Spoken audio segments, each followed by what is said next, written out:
Hello, everyone, and welcome back to Real Talk The Roads to Tomorrow. I'm Timogna. And I'm Radhika,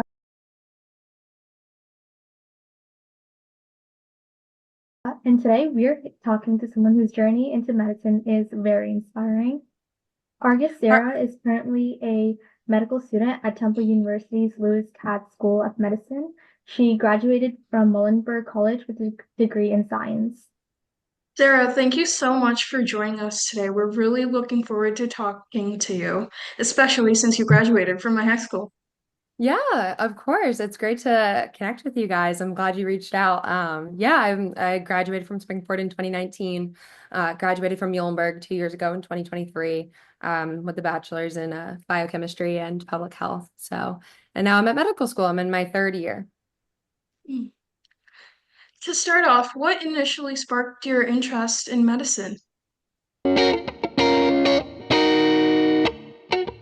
medicine, I from kindergarten, I think I remember putting a stethoscope to my ears for the first time in the playroom. I went to Royersford Elementary School, and I remember Miss Parsons' classroom. They had a stethoscope, and I heard my own heartbeat, and I thought that was just the coolest thing that you could hear something from the inside using something on the outside. It blew my 5-year-old mind, and I continue to have my mind blown by medicine every day. So I think it's just something that I have always been drawn towards. I can't remember any other time before that or any other time after that. It was just that moment. I was like, yep, that's what I'm going to do with my life. I want to carry around a stethoscope. That's great. Was there like a particular experience in high school, like either inside or like outside the classroom, that helped you decide like this was the right path for you?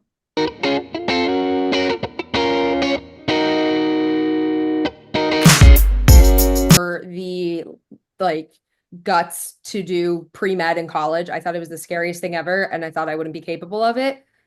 So I tried to convince myself to be passionate about other things for like most of high school until finally my at the end of my junior year when I actually had to start looking at colleges. I said out loud to my dad, should I actually should I actually do medicine? Do you think I could actually do that? And he was like, why wouldn't you be able to? If you try, you'll be able to do whatever you want to do. Don't do something just because you think it's easier. Do something that you want to do, even if it's going to be hard.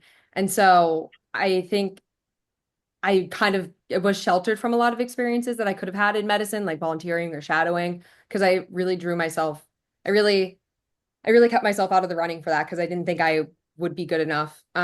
Which that's never true. That's kind of the theme that I've learned from the past few years of my life. But I would say it's probably my extent of my experiences in high school. It was kind of more in college that it clicked for me that this is what I was meant to do. Pursued both biochem and public health during your undergrad. What motivated you to explore both the areas?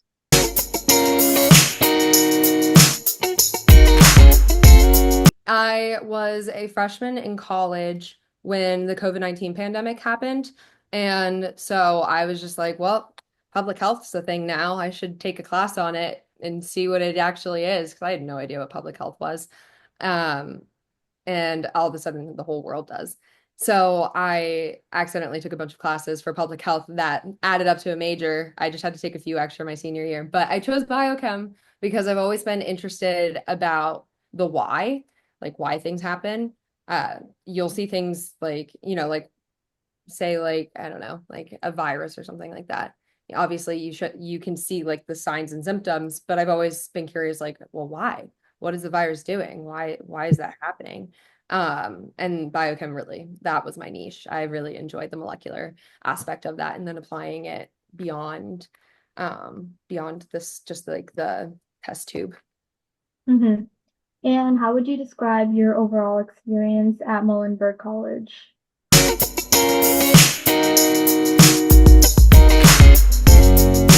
Roy. She was my advisor day one of college. And I said, yeah, I think I want to be a neuroscience major. And she's like, no, I think you want to do biochemistry. And I was like, what do you mean? She's like, you're describing a biochemistry major is what you want. So you're going to do this and you're going to come work in my lab because I think you're good at math. And I think you'll enjoy working in a lab. And I she completely clocked it. Like she was so right.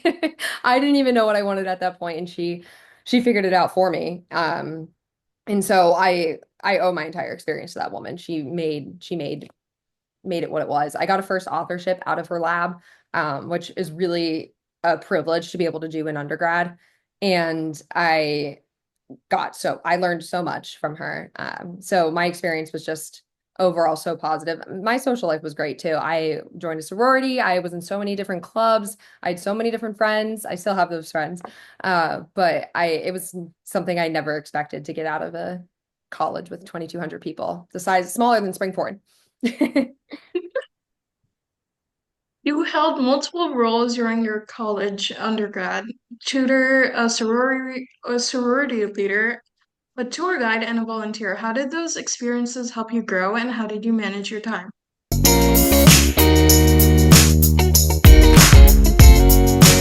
Is obviously they have helped me grow in the ways that you would expect with tutoring. It really helped me to think through things in a way that made me understand it more myself. I love tutoring. I think saying something over and over and over again and being able to actually teach it to someone really matters because you don't know something until you can explain it to someone. So the tutoring was really great for helping my like scientific foundation and just being able, and that continued into medical school, being able to like understand some of the things I tutored in college. It was really impressive how much tutoring got me um, through med school, just knowing, having that knowledge. Um, at the volunteering, I had the opportunity to actually, so I'm over at St. Luke's. So Temple Medicine in Philadelphia, they have a satellite campus at St. Luke's in Bethlehem. And I, in college, was at Muhlenberg, which is in Allentown. So I had the opportunity to actually volunteer for the health system that I currently am a student at. And that was the networking experience of a lifetime. I was volunteering in the emergency department for one of their hospitals. And my medical school interview ended up being with the attending who ran that ED for like 40 years. He had recently retired. And he was like, "Oh yeah, that's my ED." And so I'm pretty sure he liked me after that. So it was really, the volunteering was such an incredible networking opportunity. It definitely helped me grow in my like connections and all of that. So a lot of growth happened there too. What were the other things? The sorority leader. I think being in a sorority and being on the executive board, I manage their finances. There's no experience like that. It really teaches you to deal with some what you would think is just nonsense, but it's things that matter to people. It just, it's I'm trying to think of the appropriate way to put it. I put up with a lot and I learned a lot from dealing with people. And I enjoyed most of the people in my sorority. I did really enjoy the experience, but being on the executive board, you deal with just the I can't think of a word that's not inappropriate, but you deal with some pretty annoying stuff. And that just helped me. That built a lot of tolerance. That built a lot of tolerance and patience. I'll put it at that. Um, Mm. and I'm very thankful for that experience. I think I kind of hit on all of the growth, that kind of like how those helped like my growth and stuff. What was the rest of the question? How did you manage your time? Oh, right, the time management. Yeah. See, I already forgot. You have to fail a lot at managing your time before you learn how to manage your time. It's a trial and error, and the errors can be fall on the face failures. I've spent many, many, many, many weeks sick because I didn't take care of myself because I didn't manage my time properly. So by my senior year, I figured it out, and what I learned was just don't overcommit. Find a few things that you are passionate about and that you want to do and that matter to you and stick with it. You don't have to do everything. Especially when you're doing pre-med, it feels like a rat race constantly. And you feel like you have to be doing everything and you can't have free time or else you're already behind. And that's not true. That's if you do a few things and you're good at it and you're involved, that'll show up. You'll have more to talk about in your interviews and all of that kind of stuff. And it doesn't burn you out if and as opposed to being overly involved. And then you don't enjoy anything if you're being overly involved. So I think by like my junior, senior year, I kind of figured it out to just take a step back and to focus on the things that I enjoyed doing and that I thought were valuable and worth my time. And those were the kind of the things that you mentioned, the tutoring, the and the lab that I did, and exec on a sorority board was kind of and I enjoyed the variety. But it was a 1 year term, so I'm glad that I didn't have to do that much longer because it was very time consuming. So don't overcommit yourself is what I would say about time. Yeah, that's great advice. What was the med school application process like for you, and like how did you approach it?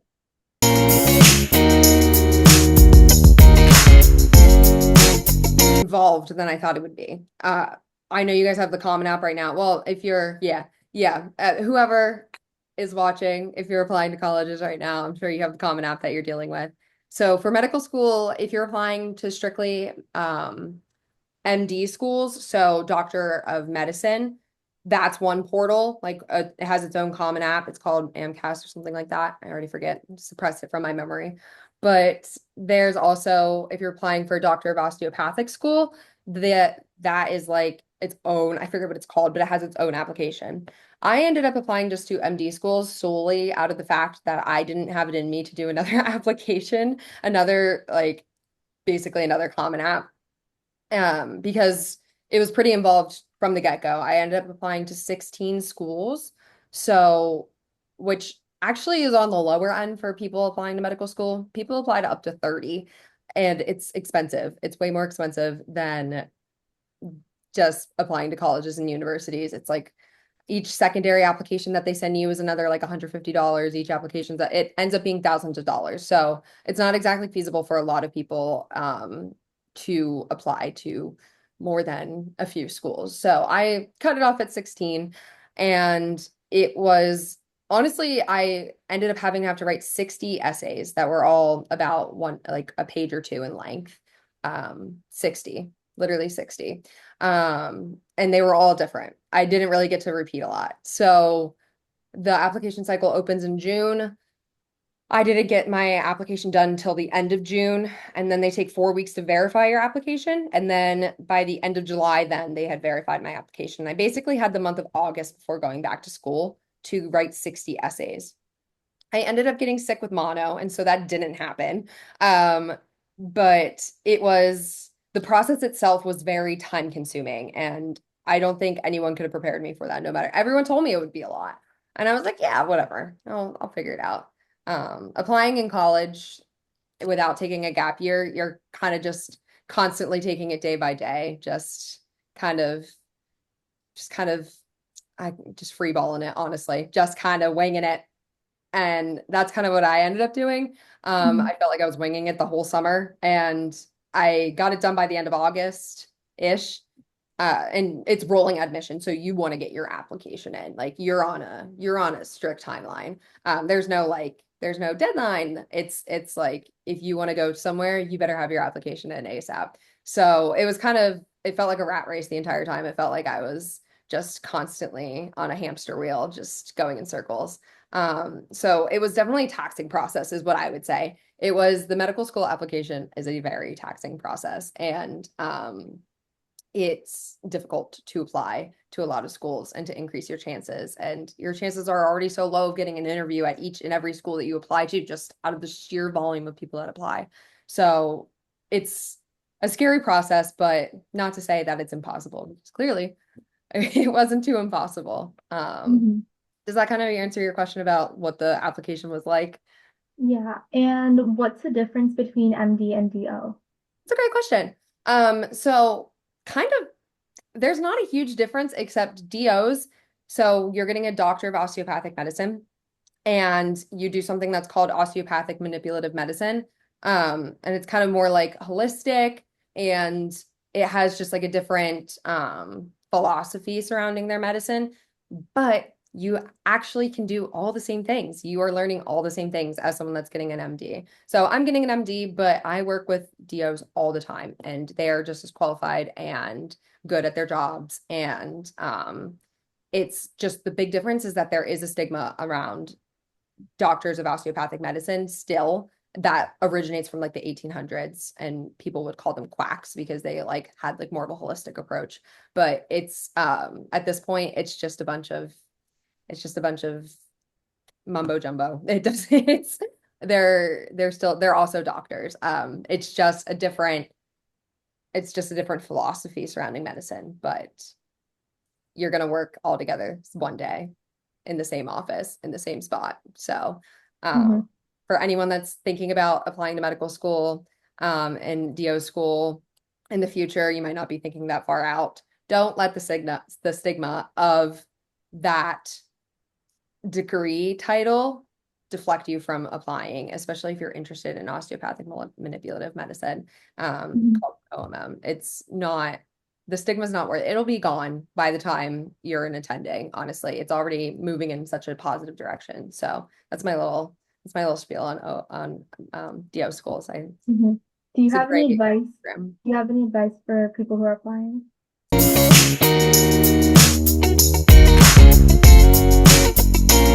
Right through it if you're trying to be someone that you're not. And I had the opportunity to work on the admissions committee for my medical school for a little bit, actually.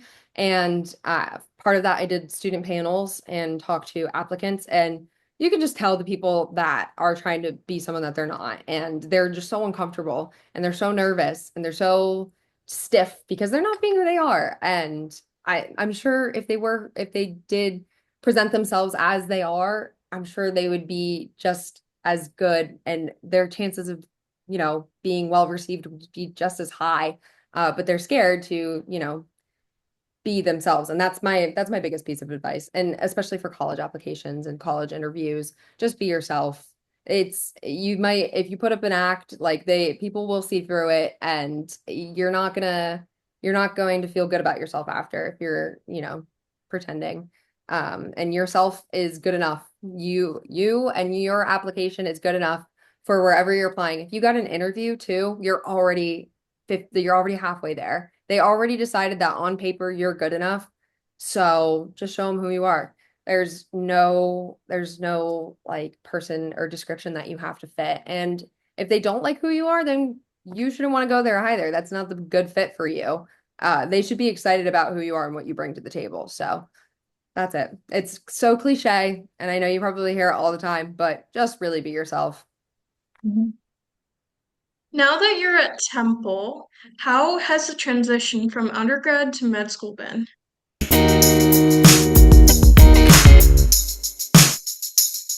Take time off in between college and med school. I ended up doing like kindergarten through medical school, no breaks. And the transition was hard. It was a big transition because in medical school, you don't have homework, you don't have assignments. It's just you and your textbooks, and you better figure it out before the exam. And that's the scariest. There's no accountability. It's you do it yourself or it doesn't get done and you fail. And that was the biggest adjustment because in college, like I'm like, oh, I just got a Canvas notification. I have this due. I have to do this quick like discussion post. And that's how you're assessed. But in medical school, you're only being assessed by your exams. And exams are typically like, so at Temple, we have like blocks. So like our first block was anatomy. There were only two midterms and one final exam. So each block has a final exam, but there's only usually like one or two midterms called midterms, but like mid blocks. And that weighs heavily into your grade. There's only so many opportunities to show what you know.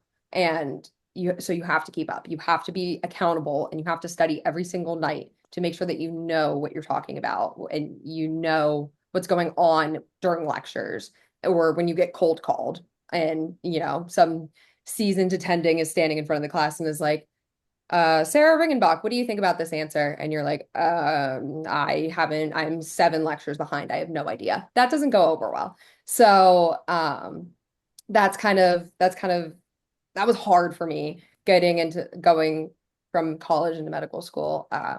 You don't really get cold called in college, I guess. Like you just kind of show up and you sit in the back. But in medical school, they really keep you on your toes. And also there's the like patient aspect of it where in like the first 2 years for us, we did like these, it's called doctoring. It's literally a class called doctoring. And you're doing these like stage simulation, stage interactions with patients that have a script. And that was nothing like I'd ever done before. That was a really hard transition into having doctoring every week and like having an actor tell me that their stomach hurts when and trying to point me in one direction, mislead me in another. So the course load itself, I would say, to summarize it, the course load itself and the expectations was a really hard adjustment going from college straight into medical school. Mhm. And what stands out to you about the culture at Temple?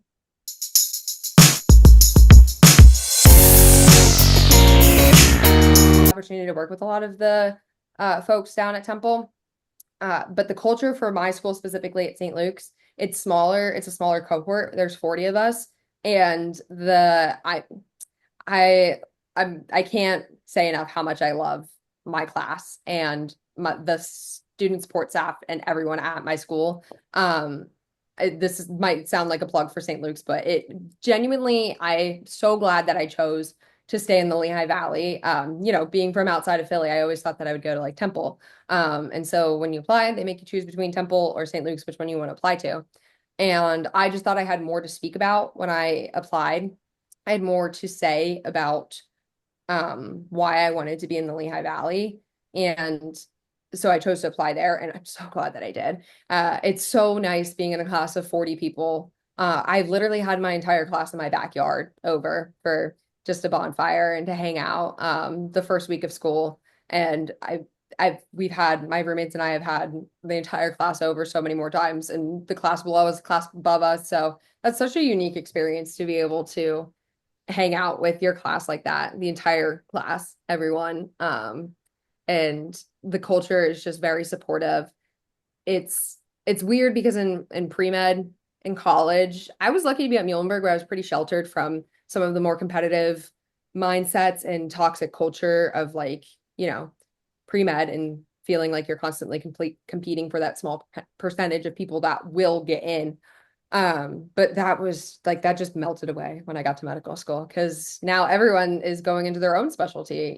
Some people might be going to your specialty, but everyone's going in their own direction after this. So why not just be nice and support each other? And that's exactly what my class is like, how we've been.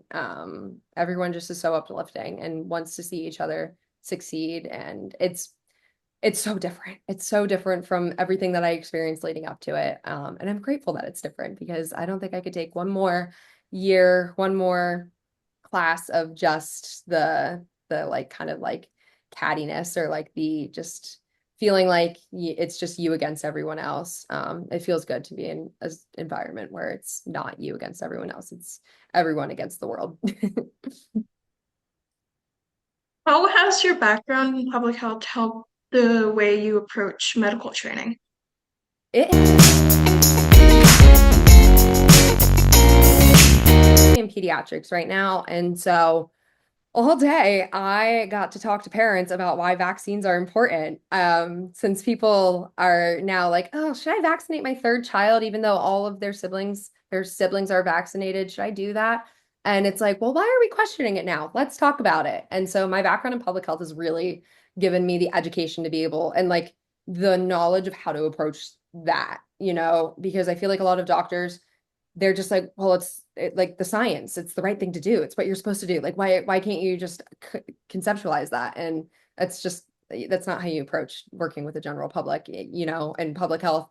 You have to explain it on a level that is for people who don't study vaccines or they don't study like I don't know, just public safety. Like they don't understand why you can't have your baby sleeping on their stomach or something like that. Like little public health things.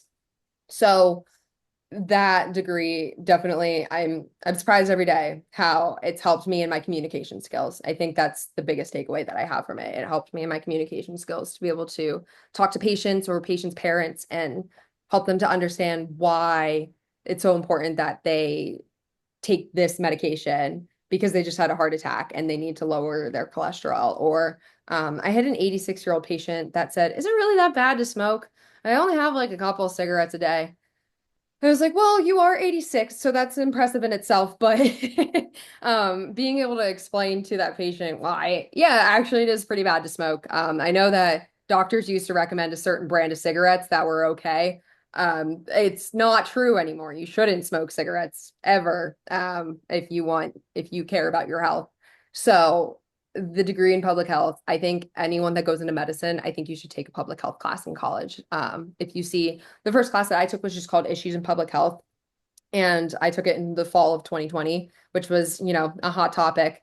And I think anyone that's going into medicine should absolutely take a course in that in college. And it'll also be on your boards, actually. There's a public health section on your boards. So you'll also have to know it. If that's not convincing enough, you'll have to know it for your boards and licensing. Mhm. Mhm. And looking back in high school, what extracurriculars were you involved in that helped your application process?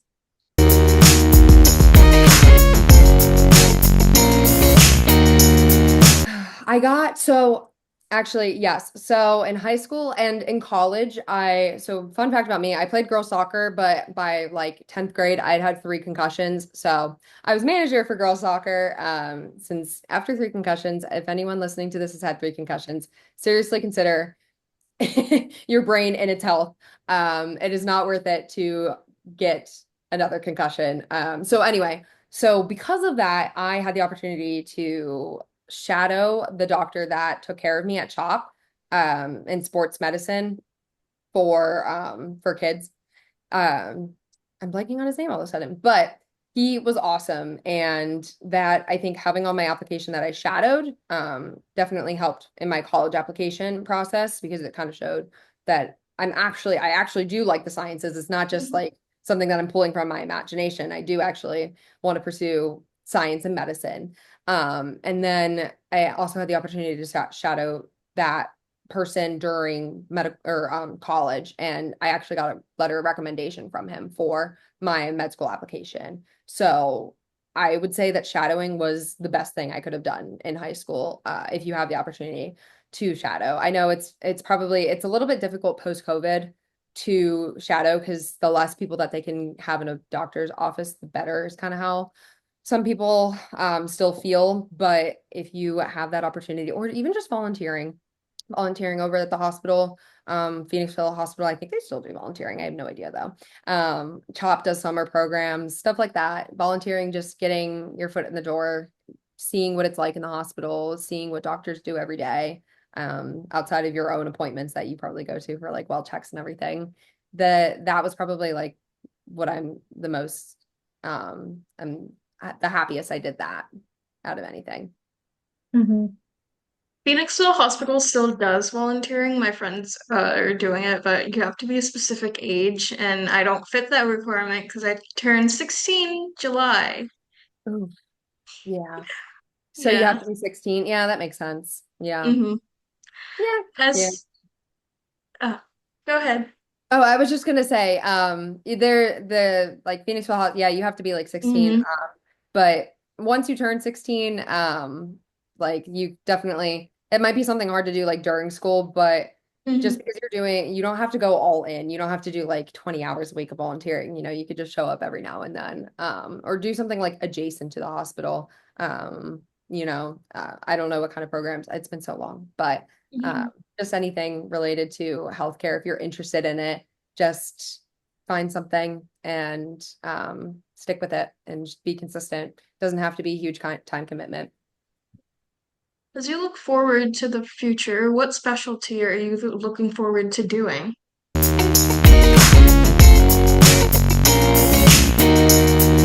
I started on internal medicine and I actually really liked it a lot more than I thought I would. And I'm on pediatrics right now.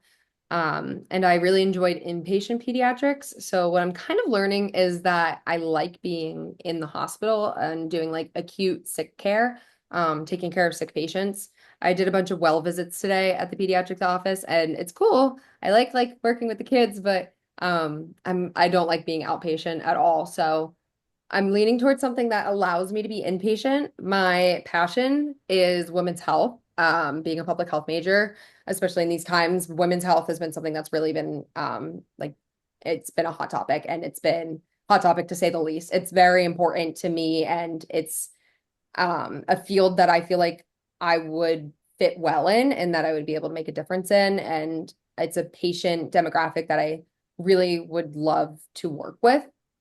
Um, that being said, I haven't done my OBGYN rotation yet. I do research with gynecology oncologists. So I do get kind of like a taste for what they do and like some of their specialties.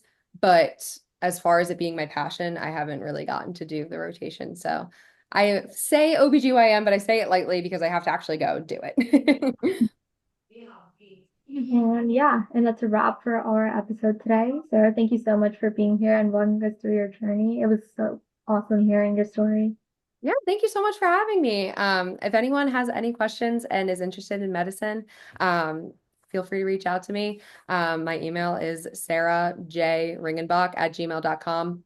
Please email me. And just if you have any questions, anyone listening, I'm so more than happy to talk to anyone that's interested in going on a journey into medicine because Mhm. you can do it and don't be afraid because it sounds scary. It's anything worth doing is going to be hard. So. Mhm. Yeah, thank you so much. Of course. Thank you. You're welcome.